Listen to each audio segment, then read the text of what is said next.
இன்றைக்கி Saturday school leave, ஏதாவது snacks செஞ்சு கொடுங்க மம்மி அப்படின்றானுங்க. பஜ்ஜி வடைன்னு எதுக்குடா இப்படி எண்ணெயில் பொரிச்சது கேட்குறீங்க, இருங்க நான் உனக்கு ஹெல்த்தியாக காரப்பொரி செஞ்சு தரேன் அப்படின்னு சொல்லிட்டு ஒரு கடாயில் வந்து எண்ணெய் ஊற்றிட்டு பூண்டு, வரமிளகா, கருவேப்பில்லை இதை போட்டுட்டு நம்ம கொஞ்சம் வறுத்துக்கலாம். சிம்லேயே வச்சுக்கோங்க. த்ரூஅவுட் ஃபுல் ப்ராசஸ் வந்து சிம்மில் தான் பண்ணணும், இல்லைன்னா கரிஞ்சிரும்.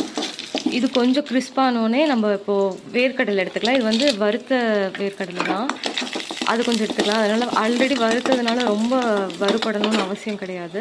இப்போ கொஞ்சம் பொட்டுக்கல் எடுத்துக்கலாம். கண்டிப்பாக அடுப்பில் சிம்மில் வச்சுருங்க, ஏன்னா டக்குன்னு கரிஞ்சிரும், டிஷ்ஷே வீணாக போயிடும்.